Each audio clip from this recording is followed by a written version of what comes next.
कडूस businessman भाग 28. निधी बेशुद्ध पडलेली पाहून रणवीर प्रचंड घाबरला.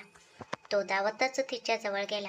तिथे असलेल्या सर्वांनी त्यांच्याभोवती गर्दी केली. एवढ्या मोठ्या शुभकार्यात अचानक हे काय झाले ह्याचे कुणालाच काही समजत नव्हते. निधी, काय झाले तुला? असे म्हणत रणवीरने तिला आपल्या मांडीवर घेतले. त्याचे हृदय धाकधूक करत होते. ती काहीच हालचाल करत नव्हती. आई, आजी, काकू सगळेच काळजीने तिथे धावत आले. रणवीरने अजिबात वेळ न घालवता तिला उचलून घेतले आणि तो रूमकडे निघाला. बेडवर झोपून तो तिचे हातपाय चोळू लागला. तिला असे पाहून त्याचे हात थरथर कापत होते.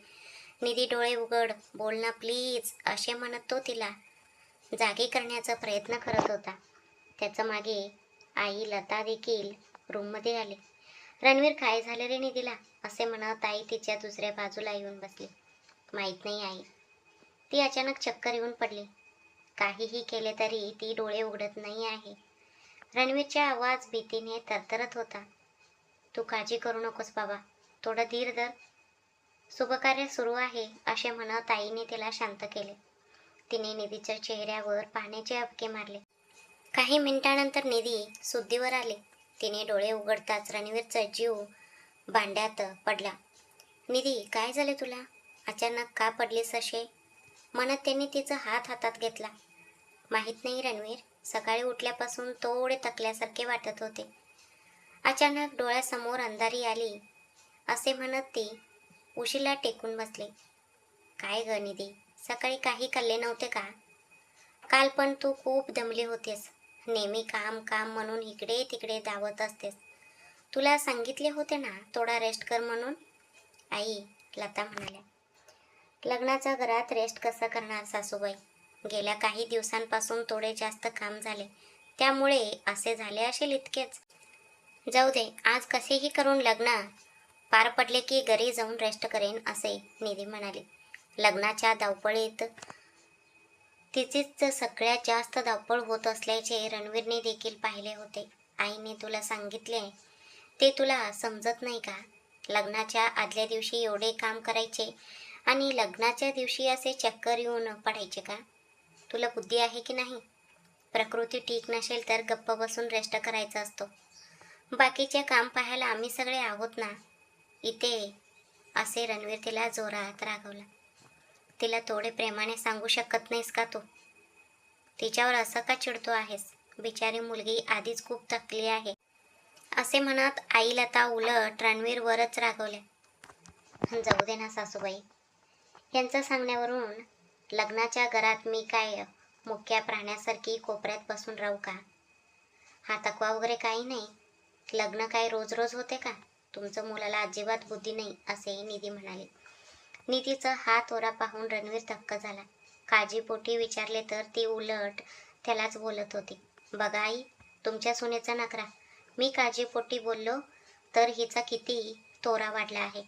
हिच्याशी अजून मऊपणाने बोललो तर ही ऐकणार आहे का? असे म्हणत रणवीरने तिच्याकडे रोखून पाहिले. लता ह्यांना कुणाची बाजू घ्यावी तेच समजेनसे झाले. ठीक आहे, नवरा बायकोचे भांडण तुम्ही तुमचेच मिटवून घ्या, मला बाहेर खूप कामे आहेत, असे म्हणत लता तिथून निघून गेल्या. असे काय रोखून पाहत आहात? तुम्ही सांगितले की मी लगेच तुमचे ऐकायचे का? उठा आता, इथे खूप कामे आहेत. ही माझ्या नंदेचं लग्न आहे. मी पुढे होऊन कामे नाही केले तर तुमची आजी करणार आहे का? असे निधी म्हणाले. किती बोलतेस ग तू? शरीरात ताकद नाही तरी जीभ मात्र चांगलीच चालते आहे. म्हणूनच तुला सांगत होते की नीट जेवण करत जा. कोंबडीसारखेच थोडेसच खातेस आणि मग असे होते, असे रणवीर म्हणाला. हे सगळे सांगायला वेळ आहे तुम्हाला? सकाळपासून मी इतकी छान तयार होऊन तुमच्या समोर फिरते आहे. साधे एक कौतुक सुद्धा करता आले नाही तुम्हाला. डोळे कुठे गहाण ठेवले आहेत का? असे म्हणत निधीने तोंड मुरडले. आता हिची इच्छा बघा कशी आहे. मी हिचे कौतुक करायचे का? मी पण आज किती देखणा तयार झालो आहे हे हिला दिसत नाही का? हिने आधी स्वतःहून येऊन माझे कौतुक करायला हवे होते, असे रणवीरला वाटले. हो, मी खूप छान तयार झाले आहे. ह्याच भ्रमात होतीस का इतका वेळ? किती वेळा सांगितले तरी तू भ्रमात जगणे सोडणार नाहीस. आज तू खूप जास्त मेकअप केला आहेस आणि एखाद्या भूतासारखी दिसत आहेस, असे म्हणत रणवीर त्याची कॉलर उडवला. निधीने पुढे होऊन त्याची कॉलर धरली आणि त्याला स्वतःकडे खेचले. तिचं त्या सुंदर डोळ्यांवर रणवीर कित्येक वेळा फिदा झाला होता. ती एखाद्या जिवंत बाहुलीसारखी दिसत होती. खरे सांगा, मी चांगली दिसत नाही का? खोटे बोललात तर तोंडातले सगळे 32 दात पाडेल तुमचे. तुम्हाला पैसे खर्च करायलाच कंजूसपणा येतो असे वाटले होते, पण बायकोचे कौतुक करायला पण इतकं कंजूसपणा करता का तुम्ही, असे ती पुढे बोलणार होती. पण रणवीरने तिला अधिक बोलण्याची संधीच दिली नाही. त्याने तिचे ओठ आपल्या ओठांनी बंद केले. सतत बडबड करणाऱ्या निधीला मोठा धक्का बसला होता. हळूहळू ती सुद्धा शांत झाली. दोघंही त्या गोड क्षणात पूर्णपणे हरवून गेले. तिच्या ओठांवरील गोडवा चाकत रणवीर तिच्या गळ्याच्या जवळ गेला. तेवढ्यात निधीने त्याला स्वतःपासून दूर ढकलले. शी, अजिबात लाज नाही तुम्हाला. इथे बाहेर तुमच्या बहिणीचे लग्न सुरू आहे आणि इथे आपली रोमॅन्स, म्हणत ती रूममधून पळून गेली. रणवीर तिथेच हळूच हसू लागला. तिला लाजून पळताना पाहून त्याला खूप आनंद झाला होता. लग्न अगदी थाटामाटात पार पडले होते. लग्न संपल्यावर सूरज आपल्या रूममध्ये विश्रांती घेत होता. तेवढ्यात तिथे निधी आली. काय मग सूरज, शेवटी तू तुझ्या आवडीच्या मुलीशी लग्न केलेस? आता तरी खुश आहेस ना, असे निधी म्हणाले. खुश म्हणजे खूप खूप खुश आहे. हे सगळे फक्त तुझ्यामुळे शक्य झाले आहे. थँक्यू सो मच, असे सूरज म्हणाला. पण मी इथे तुझी फ्रेंड म्हणून आले नाही, तुझ्या पत्नीची वहिनी म्हणून आले आहे. बघ सूरज, ती अजून खूप लहान आहे. तिच्यावर अजून घरची जबाबदारी सांभाळण्याची एवढी समज नाही. तिचे मन एखाद्या लहान मुलासारखे आहे. तिची चांगली काळजी घे. तिने काही चूक केली तर तिला प्रेमाने समजावून सांग. तिचे मन दुखावू नकोस. आत्ताच फॅमिली प्लॅनिंगचा विचार करू नका. तिच्यामध्ये अजून तेवढी मॅच्युरिटी आलेली नाही, समजले ना, असे निधी म्हणाले. सूरजने तिच्या बोलण्याला होकार देत मान डोलावले. लग्न उरकून नववधूला पाठवणी केल्यानंतर सगळे घरी परत आले. लग्नाच्या धावपळीमुळे निधीला खूप थकवा जाणवत होता. रात्रीचे जेवण करून रूममध्ये आल्यावर तिला खूप झोप येत होती. झोपणार तेवढ्यात तिच्या पोटात अचानक गोळा आला. ती लगेच बाथरूममध्ये धावली आणि खाल्लेले सगळे उलटून काढले. गेल्या 2 दिवसांपासून तिच्यासोबत असेच घडत होते. पोटातले सगळे बाहेर पडल्यामुळे ती थकून बेडवर येऊन पडली. तेवढ्यात तिचा फोन वाजला. सूरजचा कॉल होता. अरे, आज तर त्याची फर्स्ट नाईट आहे ना, मग हा माणूस मला का कॉल करतो आहे, असे ती पुटपुटली. हॅलो, असे म्हणत निधीने फोन उचलला. ए निधी, तू माझे आयुष्य पूर्णपणे खराब केलेस ग, असे सूरज रडवेला आवाज करून म्हणाला. अरे रे, काय रे, असे काय झाले, म्हणून निधीने विचारले. ह्या विचित्र मुलीसोबत तू माझे लग्न लावून दिलेस. आज आमची फर्स्ट नाईट आहे, पण हिचे लक्ष कुठेच नाही. ही इथे ठेवलेले सगळे स्वीट्स आणि फ्रूट्स संपवण्यात व्यस्त आहे ग, असे सूरज म्हणाला. त्याचे बोलणे ऐकून निधीला जोरात हसू आले. लाल रंगाचे दिसणारे सगळेच काही गोबी मंचुरियन असते, असे मी तुला त्याच दिवशी सांगितले होते. तूच म्हणाला होतास ना की मला तीच पाहिजे आणि तिच्याशीच लग्न करायचे आहे असे.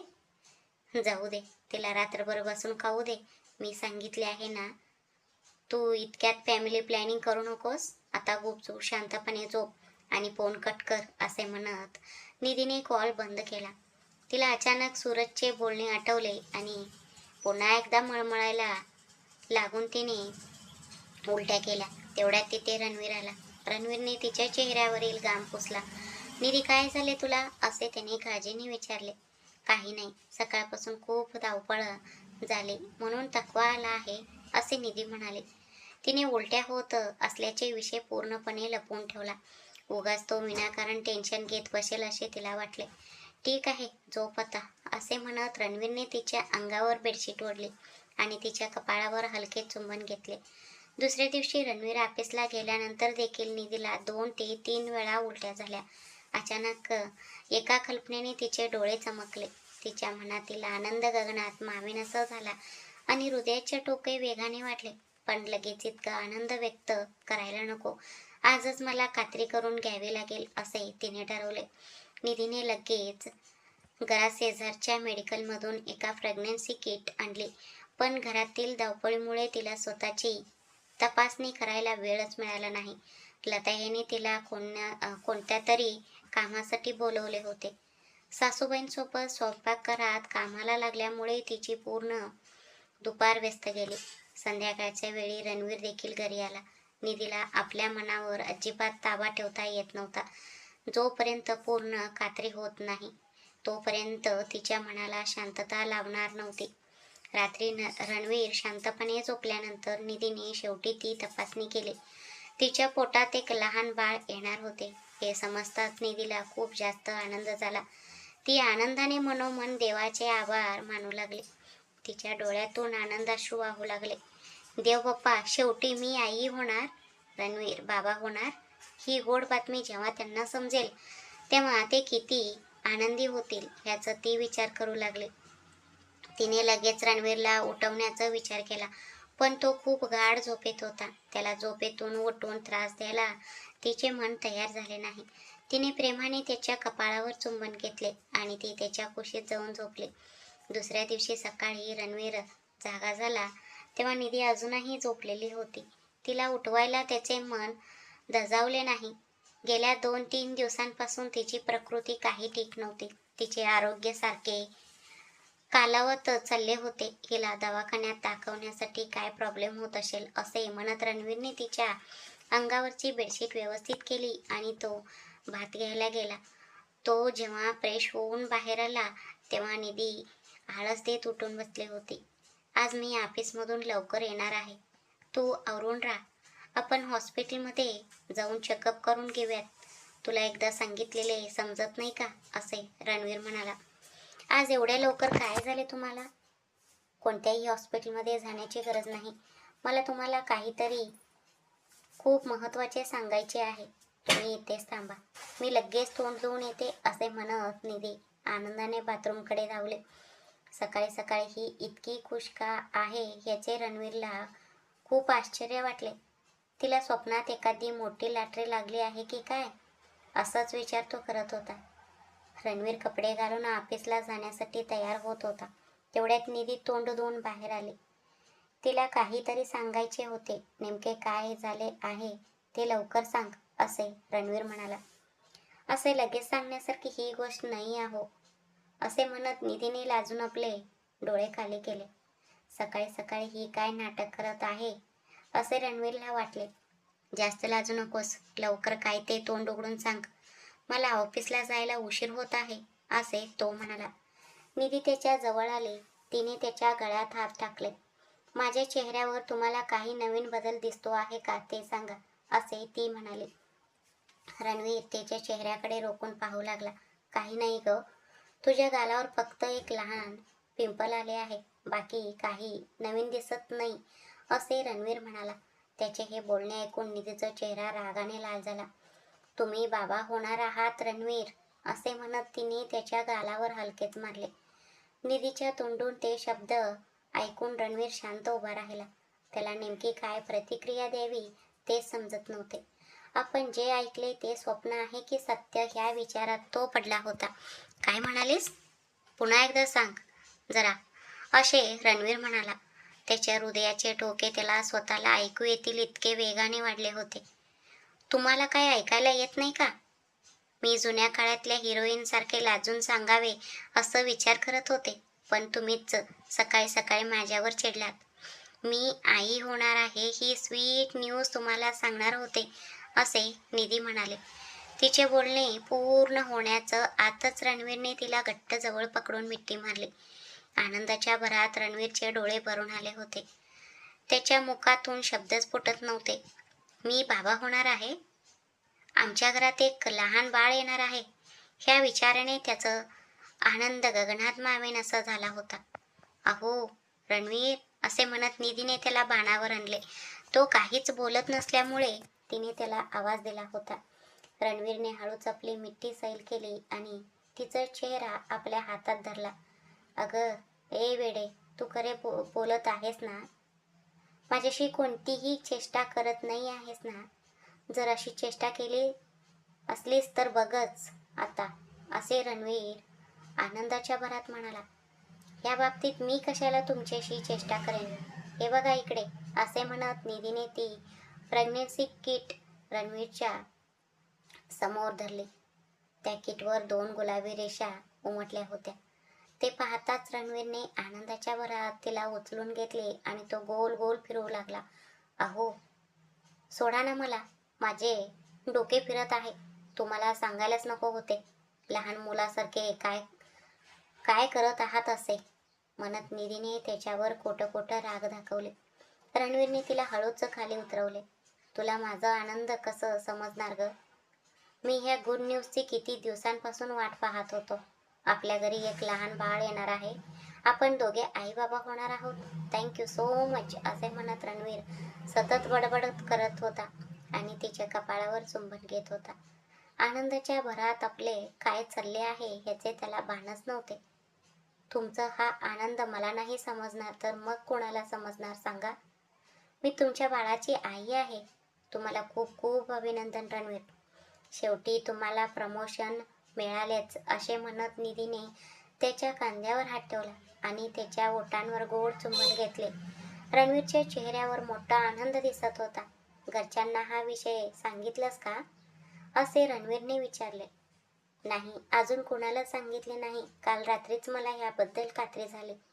तुम्हाला न सांगता मी आधी त्यांना कसे सांगू शकणार? असे म्हणत निधी त्याच्या छातीशी बिलगली. अजूनही तिचा या गोष्टीवर विश्वास बसत नव्हता. तिच्या आयुष्यात एका लहान जीवाचे आगमन होणार होते. तिचे कित्येक दिवसांचे स्वप्न पूर्ण होत होते. चल मग आपण लगेच खाली जाऊन सर्वांना ही आनंदाची बातमी सांगूयात. सगळे खूप खुश होतील असे म्हणत रणवीरने तिचा हात धरला आणि तो तिला घेऊन बाहेर आला. लता आणि काकू स्वयंपाक करत होत्या. आजी सोफ्यावर बसून गाणी ऐकत होत्या. अहो आजी, 9 वाजून गेले आहेत. अजून किती वेळ तेच गाणे ऐकत बसणार आहात? साहित्य इथे असते तर तिने ते कधीच बंद केले असते असे रणवीर म्हणाला. सकाळी सकाळी हे सुरू झाले असे पुटपुटत आजीने ते गाणे बंद केले. आई, लवकर साखर घेऊन ये इकडे असे रणवीरने जोरात हाक मारली. स्वयंपाकघरातूनच आईने का म्हणून विचारले. मी सांगतो आहे ना, आधी घेऊन ये असे रणवीर म्हणाला. आई हातामध्ये साखरेचा डबा घेऊन बाहेर आल्या. त्यांचा पाठोपाठ काकू सुद्धा तिथे आले. काय रे बाबा, सकाळी सकाळी साखर कशाला हवी आहे? काही गोड बातमी आहे का काय? असे आजीने विचारले. रणवीरने निधीकडे पाहिले. ती लाजून त्याच्या कुशीत शिरली. हो आजी, तुम्हा सर्वांना खूप आनंद होईल अशी गोड बातमी आहे. आधी सगळे आपले तोंड गोड करून घ्या असे म्हणत रणवीरने सर्वांच्या तोंडात साखर टाकली. अशी कोणती बातमी आहे ते लवकर सांगणारे असे म्हणत आईच्या मनात खूप मोठी उत्सुकता निर्माण झाली होती. मी आणि निधी आई बाबा होणार आहोत. ह्या घरात एक लहान बाळ येणार आहे असे म्हणत रणवीरने निधीच्या खांद्याभोवती हात धरून तिला जवळ ओढले. त्याचे ते बोलणे ऐकून घरातील सर्वांचे डोळे आनंदाने चमकू लागले. काय म्हणालास रे? माझी निधी आई होणार आहे का? देवा, सकाळी सकाळी किती सुंदर बातमी दिलीस रे असे म्हणत आई आनंदाने देवाच्या गाभाऱ्याकडे गेल्या आणि तिने तिथे दिवा लावला. किती लवकर ही गोड बातमी दिलीस ग तू माझ्या सोन्या असे म्हणत आजींनी निधीची दृष्ट काढली. निधीने पुढे होऊन आजींच्या पाया पडून आशीर्वाद घेतला. त्यानंतर ती लता यांचा पाया पडायला जाणार होती, पण लताने तिला लगेच थांबवले. तिचे कपाळ धरून तिचे चुंबन घेतले. नको ग बाळा, या दिवसात जास्त खाली वाकायचे नसते. मी खूप खुश आहे निधी. शेवटी तू ह्या घराला वारसदार देणार आहेस असे लता म्हणाल्या. त्यांचे ते शब्द ऐकून निधीचा चेहरा थोडा उतरला.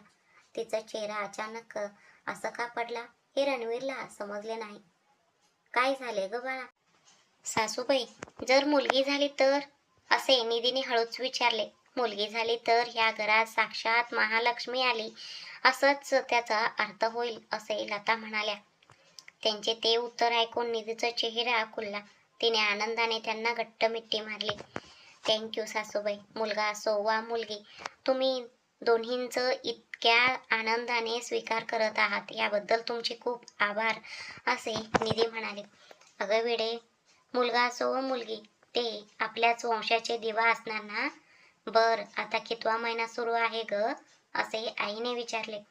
माहीत नाही सासूबाई, मी अजून डॉक्टरांकडे गेले नाही, असे निधी म्हणाले. त्यामुळेच तर हिची गेल्या काही दिवसांपासून प्रकृती ठीक नव्हती. खरे तर मीच ह्याकडे नीट लक्ष द्यायला हवे होते, पण लग्नाच्या गडबडीत माझ्याकडून पूर्ण दुर्लक्ष झाले, असे आई स्वतःशीच पुटपुटल्या. आज मी स्वतः हिला घेऊन हॉस्पिटलमध्ये जाईन, तुम्ही काळजी करू नका, असे रणवीर म्हणाला. तुम्हाला आज ऑफिसमध्ये खूप कामे आहेत ना, तुम्ही जा, मी काही लहान मूल नाही, मी स्वतः हॉस्पिटलमध्ये जाऊन चेकअप करून घेईन, असे निधी म्हणाले. मला माझ्या बायको आणि बाळापेक्षा ऑफिस जास्त महत्वाचे आहे का? जा, तू लवकर तयार होऊ नये, मी इथेच तुझी वाट पाहत आहे, असे रणवीर म्हणाला. त्यावर निधीने जास्त वाद घातला नाही आणि ती तयार होण्यासाठी रूममध्ये निघून गेली. मी बाबा होणार ही बातमी ऐकून रणवीर किती खुशी झाले होते. त्यांना मुलांबद्दल इतकी ओढ आहे हे मला माहीतच नव्हते. बाळा, तू खूप नशीबवान आहेस, तुला जगातील सगळ्यात बेस्ट बाबा मिळाले आहेत, असे म्हणत निधीने स्वतःच्या पोटावर हात फिरवला आणि ती हसली. त्यानंतर तिने कपडे बदलून तयार व्हायला सुरुवात केली. आधीच खूप उशीर झाला होता, त्यात रणवीर बाहेर वाट पाहत होते. त्यामुळे ती घाईघाईने तयार होऊन रूम बाहेर आले. अहो रणवीर, लवकर या, हॉस्पिटलमध्ये जाऊन आल्यावर तुम्ही थेट ऑफिसला निघून जा, पूर्ण दिवसाची सुट्टी घेण्याची गरज नाही, मी एकटीच घरी परत येईन, असे म्हणत ती घाईघाईने पायऱ्या उतरू लागली. ते पाहून रणवीरने तिचा हात धरून तिला तिथेच थांबवले. हळू चला मॅडम, पायाला चक्र लागल्यासारखी का पळत आहेस? तुझ्या आईने तुला 7व्या महिन्यात जन्म दिला होता का? तुझ्या पोटात आता एक लहान बाळ आहे, आता तरी थोडी शांत राहा, कबड्डी प्लेयर सारखं उड्या मारणे बंद कर, असे रणवीर वरडला. देवा, हा माणूस काळजी घेण्याच्या नावाखाली माझा जीव घेणार असे दिसते आहे. अजून किती महिने झाले आहेत हे देखील नक्की माहीत नाही. आत्ताच यांची ही अवस्था आहे, तर पुढे काय होईल कुणास ठाऊक, अशी निधीच्या मनात घालमेल होत होती. ठीक आहे बाबा, मी कुठेही उड्या मारत नाही आहे, माझी मला चांगली काळजी कशी घ्यायची ते नीट माहीत आहे, तुम्ही उगाच जास्त विचार करू नका आणि चला आता, असे निधी म्हणाले. हो, मला सगळे माहीत आहे, तू किती काळजी घेतेस ते, चक्कर येऊन पडलीस तेव्हाच दिसले आहे, असे म्हणत रणवीरने तिला टोमणा मारला. ह्या माणसाची कोड काही केल्या जात नाही. तुम्ही काय 20 वेळा बाबा झाला आहात का, जे इतके सल्ले देत आहात, असे म्हणत निधीने तोंड मुरडले. चाल आता, जास्त बोलू नकोस, मी गुगलवर सर्च करून शहरातील सगळ्यात चांगल्या लेडी डॉक्टरांची माहिती काढली आहे, आपण त्यांच्याकडेच जाणार आहोत. आता यापुढे तू काळजीपूर्वक राहायची आहेस, वेळेवर जेवण करायचे आहे, असे रणवीर म्हणाला. डॉक्टर जे सांगणार आहेत ते सगळे हा स्वतःच सांगतो आहे, मग डॉक्टरकडे जाण्याची गरजच काय, अशी निधीच्या मनात घालमेल होत होती. ती शांतपणे त्याच्यासोबत कारमध्ये जाऊन बसली. रणवीरने कार सुरू केली आणि तो रस्त्यावरून एखाद्या बैलगाडीसारखी संत गतीने चालवू लागला. अहो रणवीर, काय झाले, कारमध्ये डिझेल संपले आहे का काय, असे निधीने विचारले. तसे काही नाही ग, मी जर गाडी फास्ट चालवली तर तुझ्या पोटातल्या बाळाला त्रास होईल, गाडी चालवताना हॉर्न सुद्धा जास्त वाजवायचा नसतो, असे रणवीर म्हणाला. त्याचे ते उत्तर ऐकून कारच्या खिडकीवर डोके आपटून द्यावे असे निधीला वाटले. देवा, 9 महिने मी ह्या माणसाचा हा त्रास कसा सहन करणार, अशी तिच्या मनात प्रचंड घालमेल होत होती. अहो, हे सगळे फक्त सिनेमा आणि मालिकांमध्येच दाखवतात, तुम्हाला हे असले सल्ले कोणी दिले?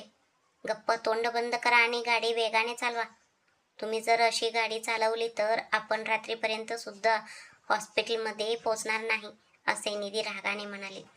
तरीही त्याने गाडीचा वेग अजिबात वाढवला नाही. शेवटी कसेबसे दोघे 2 तासानंतर हॉस्पिटलमध्ये पोहोचले. डॉक्टरांनी निधीचं तपासणी सुरू केली.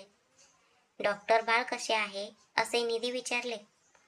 तिचं स्कॅनिंग रिपोर्ट पाहत डॉक्टर म्हणाल्या की काहीच अडचण नाही, 2रा महिना सुरू आहे, आई आणि बाळ दोघंही एकदम हेल्दी आहात, हे असेच मेंटेन ठेवा, रात्रीच्या जेवणानंतर थोडे वॉक करा, फळे आणि हिरव्या पालेभाज्या भरपूर खा, मी काही मेडिसिन लिहून दिले आहे ते अजिबात मिस करू नका, तसेच प्रत्येक महिन्याला चेकअपसाठी यावे लागेल. ओके, थँक्यू डॉक्टर, असे म्हणत निधीने प्रिस्क्रिप्शन घेतले आणि ती केबिन बाहेर आली. बाहेर रणवीर तिचीच वाट पाहत थांबला होता. डॉक्टर काय म्हणाल्या? बाळ कसे आहे? असे रणवीरने एका दमात विचारले. त्याच्या तो उत्साह आणि काळजी पाहून निधीला मनातून खूप आनंद झाला. तुम्ही पण ना. बाळ येणार हे समजल्यापासून बायकोला तर पूर्ण विसरूनच गेलात की हो. किती मोठे राक्षस आहात तुम्ही, असे म्हणत निधीने डोळे मोठे केले. सध्या बाळ आणि तू दोघंही माझ्यासाठी एकच आहात.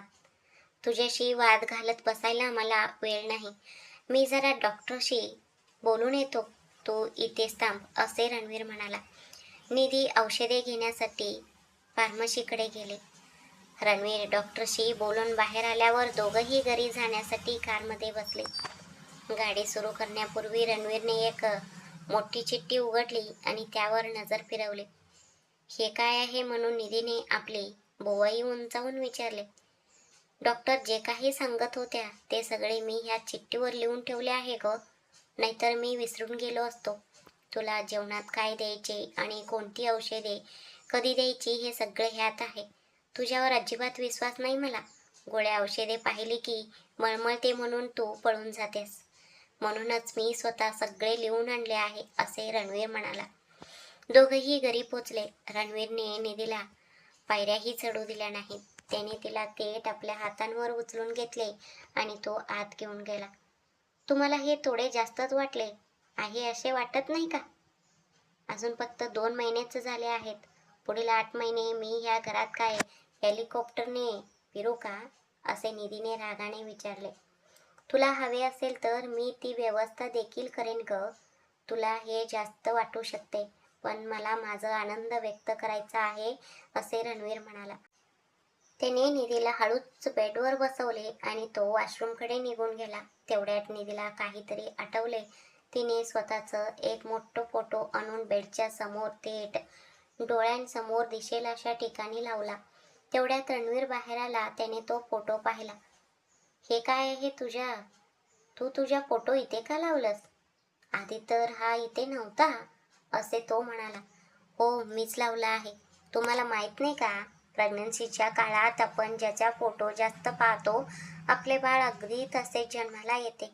म्हणूनच मी माझा फोटो लावला आहे. बाळ माझ्यासारखे गोड आणि क्यूट जन्माला यावे, असे निधी हसत म्हणाले. रणवीरने कपाळावर हात मारून घेतला. सकाळी उठल्यापासून तुझं एक नखरा कमी होतं का? जो आता हा दुसरं सुरू झाला. आधी तो फोटो तिथून काढ. कोणाचा फोटो बघून बाळ तसे जन्माला येते का? काहीही काय अंधश्रद्धा पाळतेस. देवा रे देवा, असे म्हणत रणवीरने चेष्टा करत छातीवर हात ठेवला आणि तो बेडवर धाटकन पडला. अहो, काय झाले तुम्हाला, असे म्हणत निधी बेडवर त्याच्या जवळ गेली. तिने काळजीने त्याच्या छातीवर हात ठेवून त्याला हलवले. रणवीरने हळूच एक डोळा उघडला. अगं, जर असे असेल तर तू चुकून त्या विक्रांतचा फोटो पाहिला असशील तर काय होईल? हे माझ्या रक्ताचे बाळ आहे, समजले ना, असे तो म्हणाला. रणवीरचे बोलणे ऐकून निधीला खूप राग आला. तिने शेजारी असलेला उशी हातामध्ये घेतली आणि त्याने ती रणवीरच्या चेहऱ्यावर मारण्यास सुरुवात केली. तुम्हाला कधी आणि काय बोलावे ह्याचे अजिबात भान नसते. मी कशासाठी त्याचा फोटो पाहू? मी काय वेडी आहे का? तुम्हाला नेहमी त्याचाच जप करावासा वाटतो का, असे निधी रागाने म्हणाले. रणवीरने हसतच तिचा हात पकडला आणि तिला स्वतःच्या छातीवर ओढले. मी फक्त चेष्टा करत होतो ग, पण समजा जर तू त्याचा फोटो पाहिलास तर बाळ त्याच्यासारखे जन्माला येईल का? तुला कोणीतरी चुकीची माहिती दिली आहे. प्रेग्नन्सीच्या काळात मुलींनी गोड लहान बाळांचे फोटो पाहायचे असतात, तेव्हाच गोड बाळ जन्माला येते. ते सोडून तू स्वतःचाच फोटो पाहत बसले आहेस, असे रणवीर म्हणाला. बाप रे, तुम्ही तर मी विचार केला होता त्यापेक्षा खूप जास्त हुशार निघालात. तुम्हाला ह्या सगळ्या गोष्टी कशा माहीत आहेत, असे म्हणत निधीने आपला चेहरा त्याच्या चेहऱ्याजवळ नेला. रणवीरने अजिबात वेळ न घालवता लगेच तिच्या ओठांवर एक स्वीट किस केला. एवढे सगळे माहीत असल्याशिवाय कसे चालेल ग? आज ऑफिसमधून येताना मी स्वतः एक गोड बाळाचा फोटो घेऊन येईन आणि तो आपण ते लावूयात, असे रणवीर म्हणाला. त्याने तिला शेजारी झोपवले आणि तिच्या कपाळावर हलके चुंबन घेतले. तिच्या चेहऱ्यावर एक गोड हसू उमटले होते. आता तिच्या चेहऱ्याकडे नीट पाहिले तर तिच्यावर आई होण्याचे एक वेगळेच तेज दिसत होते. तुम्हाला कोणते बाळ जास्त आवडेल असे निधीने विचारले. आई म्हणल्याप्रमाणे कोणतेही बाळ आले तरी ते आपल्या वंशाचा दिवा असेल. मुलगा असो वा मुलगी, मला काही फरक पडत नाही असे रणवीर म्हणाला. तुम्ही दोघांवरही तितकेच प्रेम कराल हे मला माहीत आहे. तरीही तुमची स्वतःची काय इच्छा आहे ते सांगा असेही निधी पुन्हा म्हणाले. प्रत्येक बाबाला आपली मुलगी खूप जास्त प्रिय असते. मला सुद्धा पहिली मुलगी व्हावी अशीच इच्छा आहे असे रणवीर म्हणाला. त्याचे ते शब्द ऐकून तिने त्याला घट्ट मिठी मारली आणि त्याच्या गालावर गोड चुंबन घेतले. पण मला मात्र मुलगा आवडेल असे ती लाजत म्हणाली. बघूया आता पुढे काय होते ते असे म्हणत रणवीर तिच्या गळ्यावर स्वीट किस करण्यासाठी जवळ गेला. पण निधीने लगेच त्याला स्वतःपासून दूर ढकलले. आता ह्यापुढे हे असले काही चालणार नाही. पुढील 9 महिने तुम्हाला उपवास करावा लागेल, समजले ना? जर जवळ येण्याचा प्रयत्न केला तर गरम उकळते पाणी अंगावर टाकेन असे निधीने भीती दाखवली. आई होणार असली तरी हिचं नवऱ्याचा जुलूम काही कमी होत नाही. 9 महिने उपवास करावा लागणार हा विचार करूनच त्याला टेन्शन आले. पण आपल्या बाळासाठी आता हे सहन करावेच लागेल असे रणवीरला वाटले. तेवढ्यात निधीला काहीतरी आठवले. अरे देवा, सकाळी उठल्यापासून मी मुन्नूला जेवण द्यायलाच विसरले असे म्हणत ती वेगाने रूम बाहेर धावली. हळू चाल ग वेडे, स्वतःला काय पीटी उषा समजतेस का असे वरडत रणवीर देखील तिच्या मागे धावला. या मुलीला ह्या जन्मात तरी कधी बुद्धी येईल की नाही कुणास ठाऊक. कितीही सांगितले तरी हिचे उड्या मारणे आणि पळणे काही थांबत नाही असे रणवीरचे प्रचंड घालमेल होत होते. निधी स्वयंपाकघरात गेली. तिने मुन्नूसाठी दूध गरम केले. सोबत गाजर आणि काही फळे घेऊन ती बाहेर आली. हे घ्या गरम दूध आणि ते नेऊन त्याला द्या असे म्हणून तिने 2 वाट्या रणवीरच्या हातात दिल्या. ते दोघंही मुन्नूला स्वतःच्या लहान मुलासारखे सांभाळायचे. सॉरी मुन्नू, तुला जेवण द्यायला आज खूप उशीर झाला. तुझ्या सोबत खेळायला आता घरात एक लहान बाळ येणार आहे हे तुला माहीत आहे का असे म्हणत निधी मुन्नूशी गप्पा मारू लागली. तिने त्याला गाजर भरवले. रणवीरने वाटीत दूध ओतून मुन्नू समोर ठेवले. मुन्नूने ते दूध फटाफट पिऊन संपवले. ठीक आहे, आता मी ऑफिसला निघतो. संपूर्ण दिवसाची सुट्टी घेण्याची काही गरज नाही असे तूच म्हणाली होतीस ना? पण जास्त इकडे तिकडे फिरून स्वतःला थकवून घेऊ नकोस. जेवण झाल्यावर डॉक्टरांनी दिलेली टॅबलेट वेळेवर घे. अजिबात विसरू नकोस असे म्हणत रणवीरने तिच्या कपाळावर हलकेच चुंबन घेतले आणि तो ऑफिसला निघून गेला. असे खरंच 2 दिवस निघून गेले होते. घरातील सगळेजण निधीच्या खूप काळजी घेत होते. सासूबाई तिला कोणतेही काम करू देत नव्हत्या. रणवीर तर तिच्या थोडाही थकवा सहन करू शकत नव्हता. सासरच्या लोकांचे हे प्रेम पाहून निधी मनातून खूप आनंदी झाली होती. इतक्या मोठ्या कुटुंबाचे प्रेम आपल्याला मिळेल असं तिने कधी विचारही केला नव्हता. जन्माला येताच तिने आपल्या आईला गमावले होते. तिला फक्त तिचे पप्पा जयदेव राठोड यांचेच प्रेम माहीत होते. पण आता ह्या सासरच्या घरात मिळालेल्या प्रेमात ती पूर्णपणे न्याहून निघाली होती.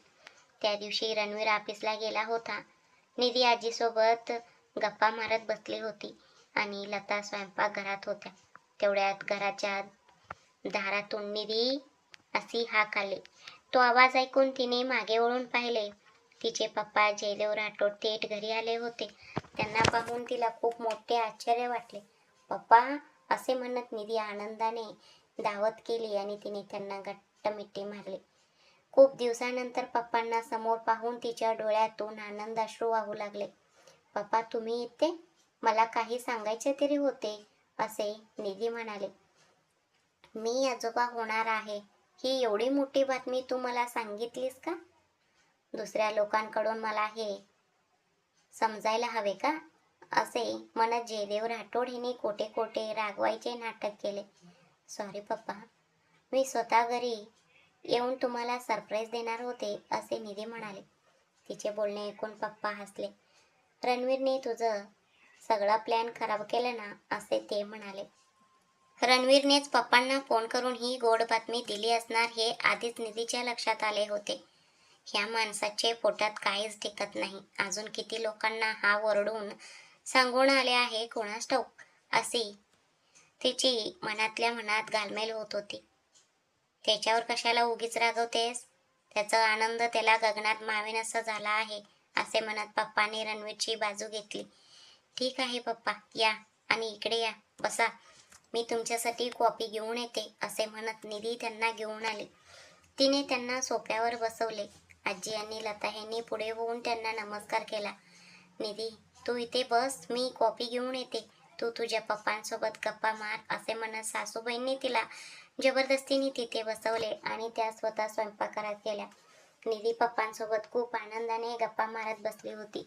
जयदेव राठोड तिच्यासाठी भरपूर स्वीट्स आणि फळे घेऊन आले होते. घरात काम करणाऱ्या हेमा मावशींनी खास तिच्यासाठी पुरणपोळी बनवून पाठवली होती.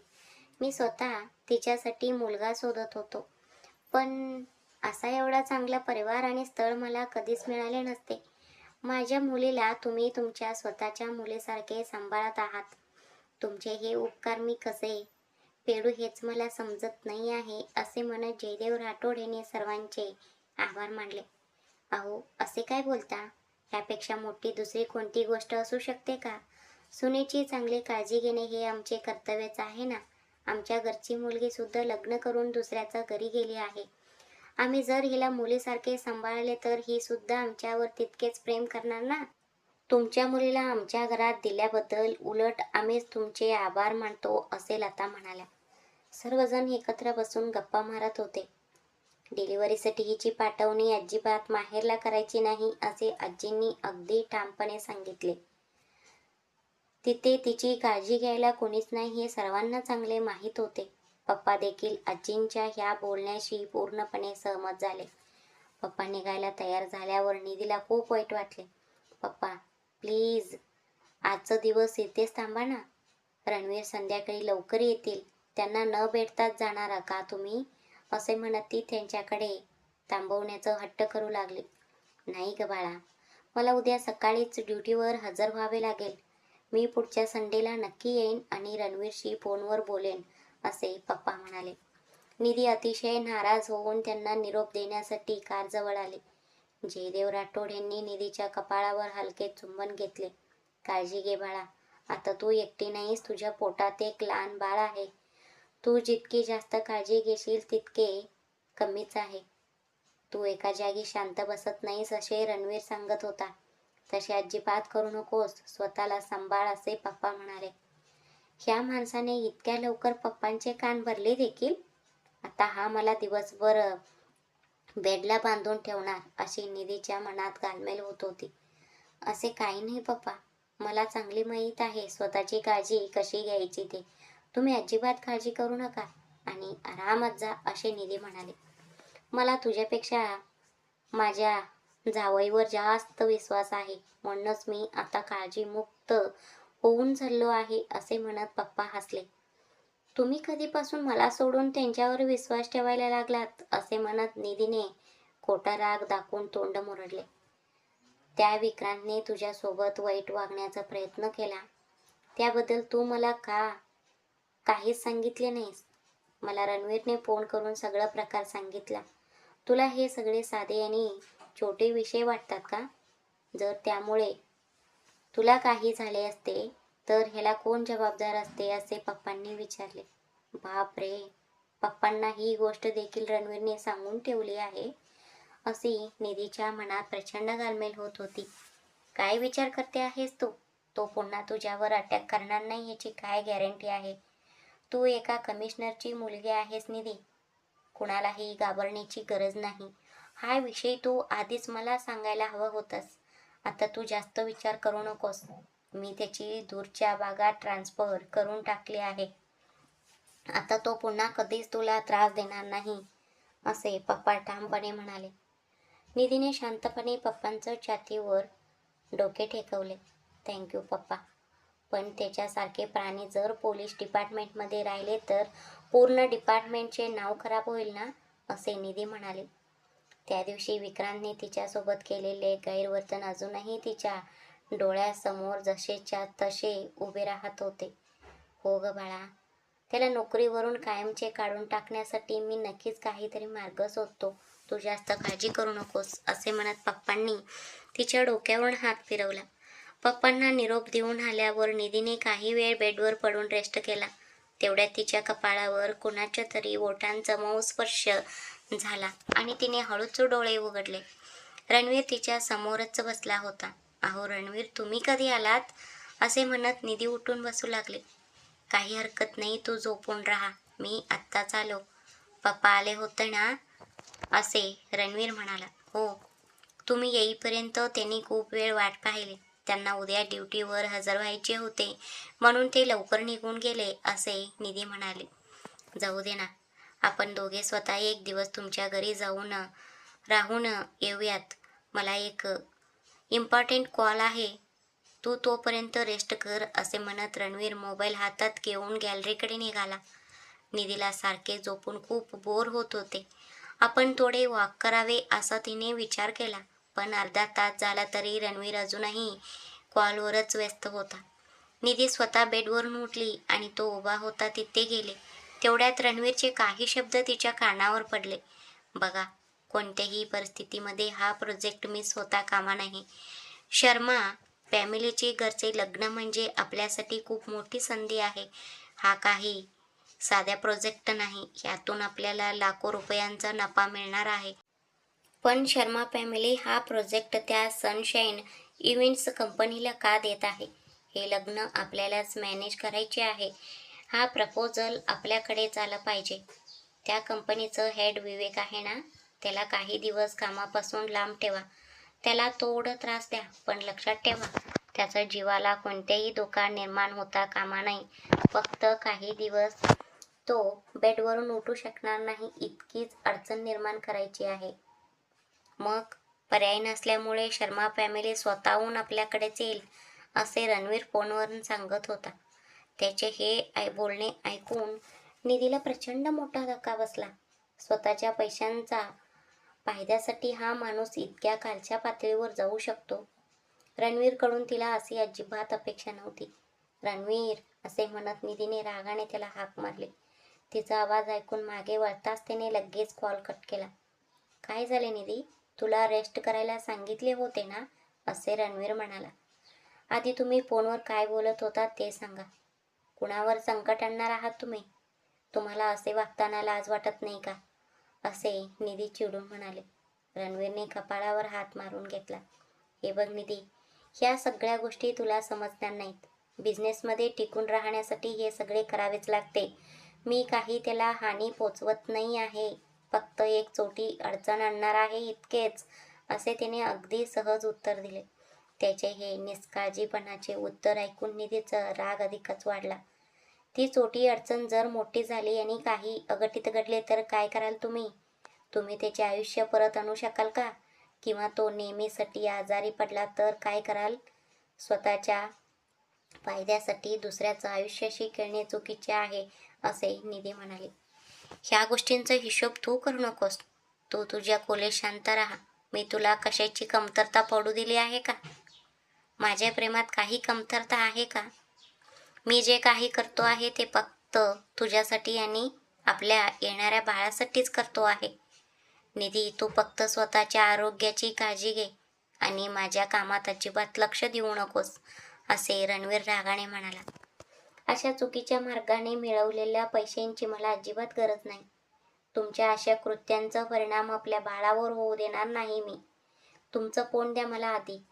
कुणाशी बोलत होता तुम्ही? असे म्हणत निधीने त्याच्या हातातील फोन ओढून घेण्याचा प्रयत्न केला. निधी, हात बाजूला कर. मला जास्त राग आणू नकोस. सोडतो फोन, असे म्हणत रणवीरने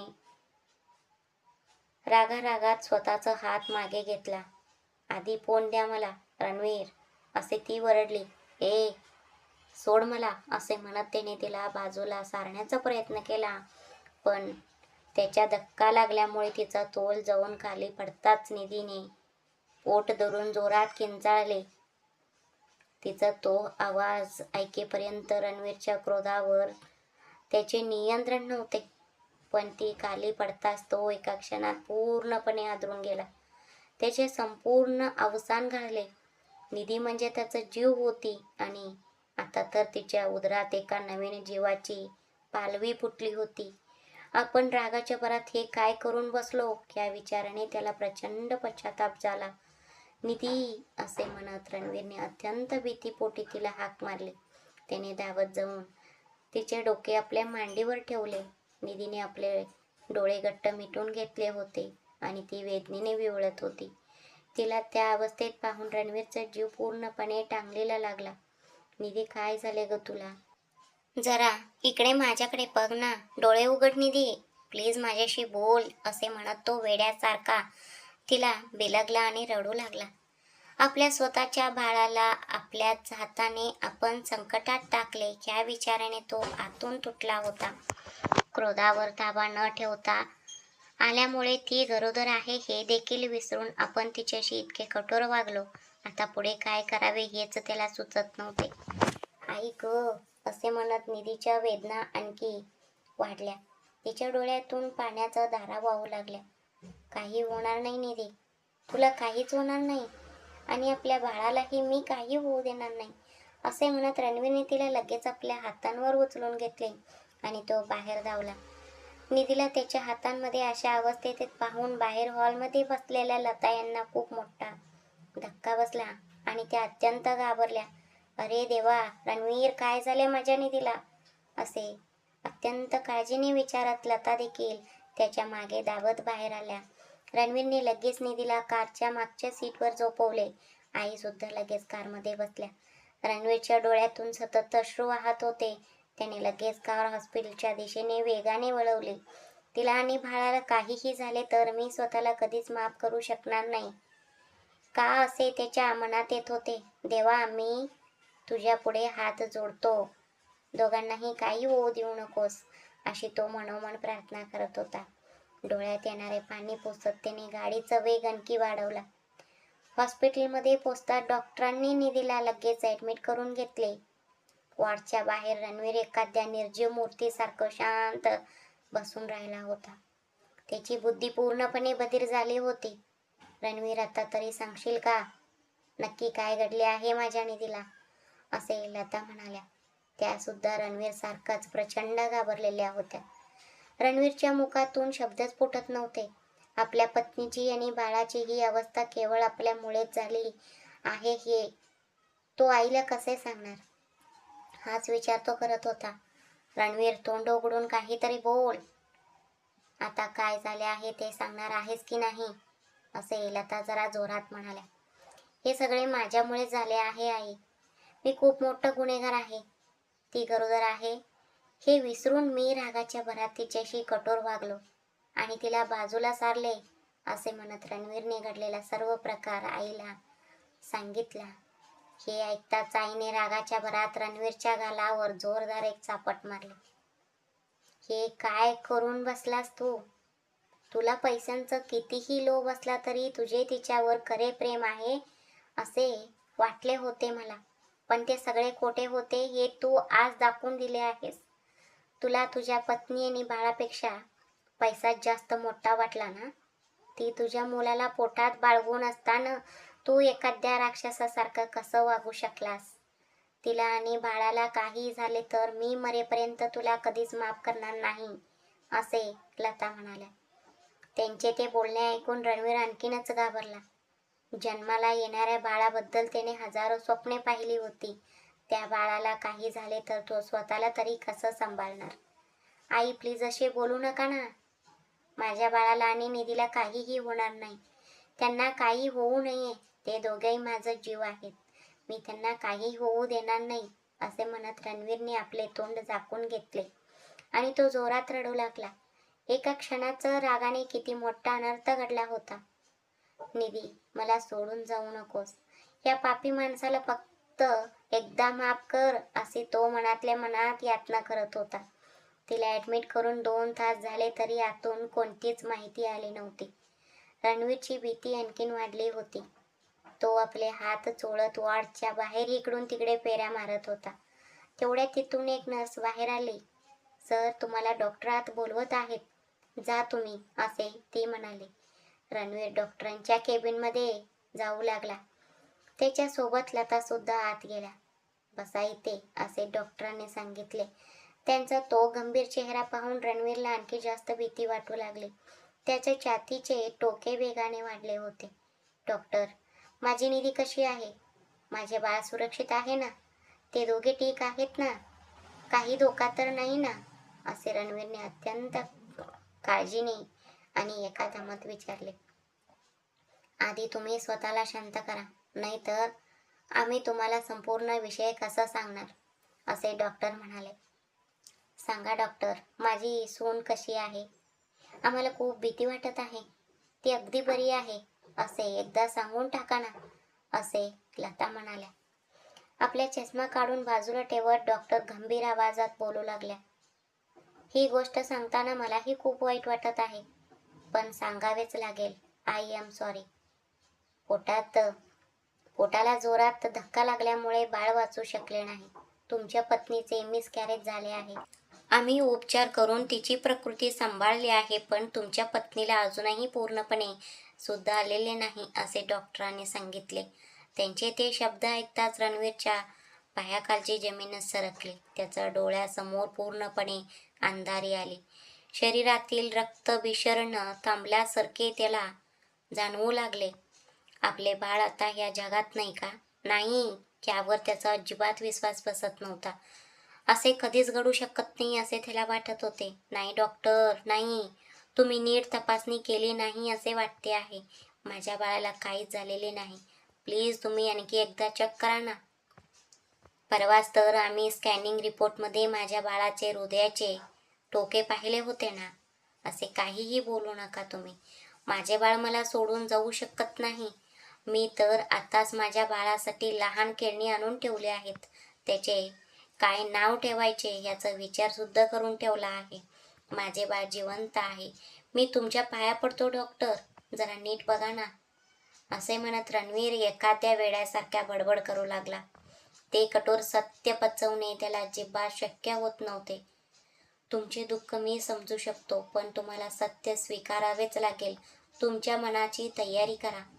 युअर बेबी इज नो मोर, असे डॉक्टरांनी स्पष्ट शब्दात सांगितले. ते ऐकून रणवीर पूर्णपणे कोसळला. त्याचे दुःख कानावर झाले होते. तो जड पावलांनी केबिन बाहेर आला आणि भिंतीला टेकून शांत उभा राहिला. स्वतःचा श्वासही आता त्याला जड वाटत होता. तो मूळ स्थितीवर येऊ शकत नव्हता. आपले बाळ आता ह्या जगात नाही का?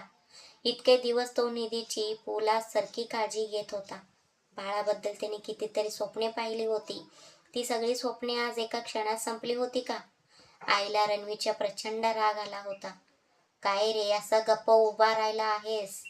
बोल आता. आता तरी तुझ्या मनाचे समाधान झाले का?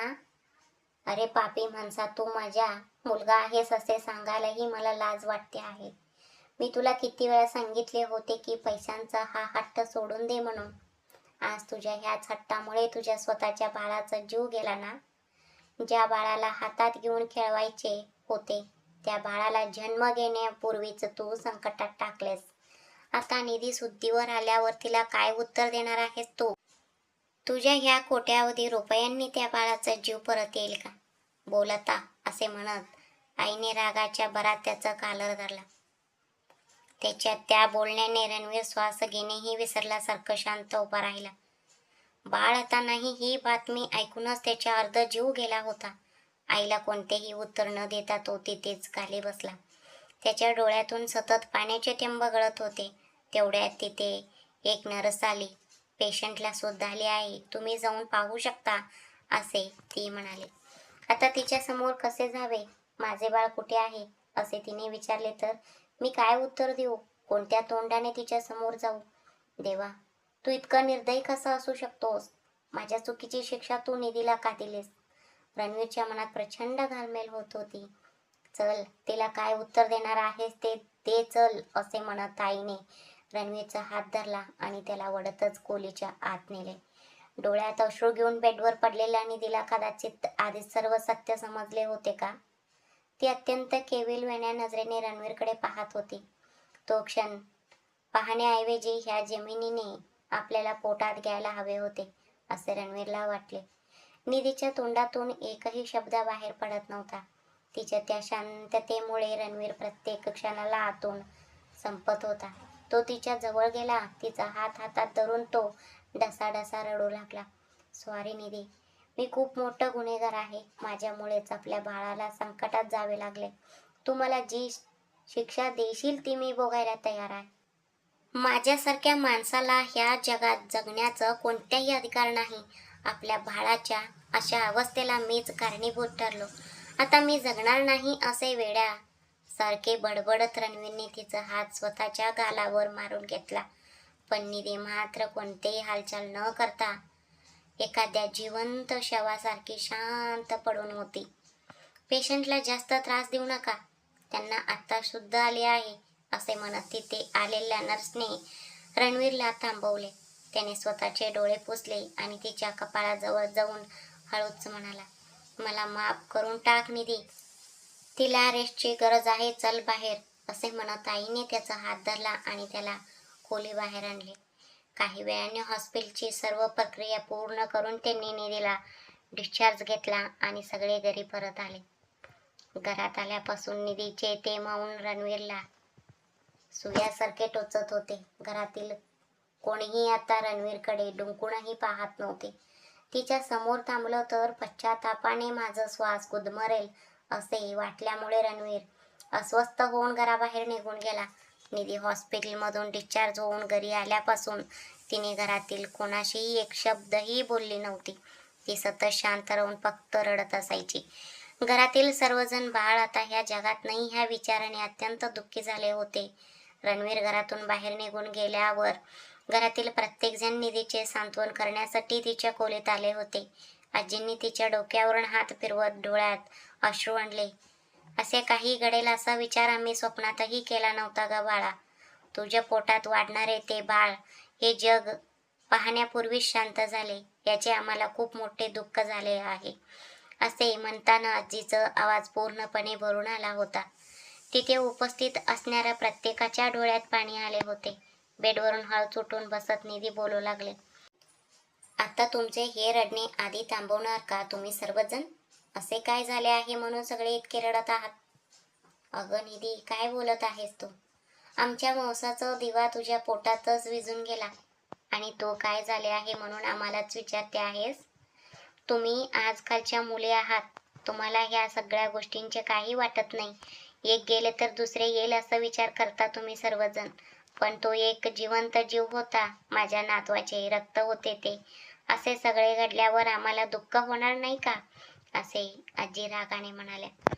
हो आजी, तुमच्या पंतूची तब्येत एकदम व्यवस्थित आहे. माझ्या पोटात बाळ अगदी सुरक्षित आहे असे निधी म्हणाले. तिचे ते शब्द ऐकून तिथल्या सर्वांना खूप मोठा धक्का बसला आणि ते आश्चर्याने तिच्याकडे पाहू लागले. निधी, काय बोलते आहेस ग तू? तुझ्या बाळाला काहीच झालेले नाही ना? असे म्हणत लता यांनी काळजीने तिच्या पोटावरून हात फिरवला. नाही सासूबाई, माझ्या बाळाला काहीही झालेले नाही. मी फक्त एक लहान नाटक केले इतकेच. आणि त्या नाटकामध्ये डॉक्टरांनी देखील मला पूर्ण साथ दिली. माझ्या बाळाला काहीही झालेले नाही. आमच्या वंशाचा हा दिवा माझ्या पोटात अगदी निरोगीपणे वाढत आहे. मला माफ करा सासूबाई, मी विनाकारण तुम्हा सर्वांना इतके मोठे टेन्शन दिले. पण मी तरी काय करू शकत होते सांगा? तुमच्या मुलाची कोड मोडण्यासाठी मला हे पाऊल उचलावेच लागले. त्यांच्यात बदल घडवून आणण्यासाठी माझ्याकडे दुसरा कोणताही मार्ग शिल्लक नव्हता. इतके दिवस मी त्यांना समजावून सांगत होते, पण त्यांच्यात काही सुधारणा होत नव्हती. फक्त पैसा पैसा आणि पैसा. या पैशांसाठी ते काहीही करायला तयार झाले होते. सासूबाई, मी जेव्हा त्यांच्या ह्या वागण्यावर प्रश्न विचारला तेव्हा त्यांचे माझ्यावर इतके प्रेम असूनही ते मी गरोदर आहे हे पूर्णपणे विसरले आणि त्याने मला बाजूला सारले. तुम्हीच विचार करा की पैशाचा मोहाने त्यांच्या मनावर किती ताबा मिळवला आहे. त्यांच्या डोक्यातील हे पैशाचे भूत उतरवलेच पाहिजे असा ठाम निश्चय करून मी हे नाटक रचले आहे. पैशांपेक्षा जीवन जास्त महत्त्वाचे असते संपत्तीपेक्षा नाती जास्त महत्त्वाची असतात हे मी त्यांना नक्कीच पटवून देईन. माझ्या ह्या नाटकामध्ये तुम्ही सर्वजण मला साथ देणार ना, असे निधी म्हणाले. तिचे ते शब्द ऐकून लता ह्यांनी आनंदाने तिला जवळ घेतली आणि मिठी मारली. अगं वेडे, तू तर आम्हा सगळ्यांना घाबरूनच सोडले होतेस, पण त्याच्यात बदल झाला पाहिजे ही आम्हा सर्वांची देखील मनापासून इच्छा आहे. आमचा पूर्ण पाठिंबा तुला नक्कीच असेल. सोबतच तू तुझ्या आरोग्याची आणि बाळाची नीट काळजी घे, असे लता म्हणाल्या. काहीही झाले तरी त्यांच्या डोक्यातील हे पैशाचे वेड पूर्णपणे दूर करायचे असा दृढ निश्चय निधीने मनाशी केला होता.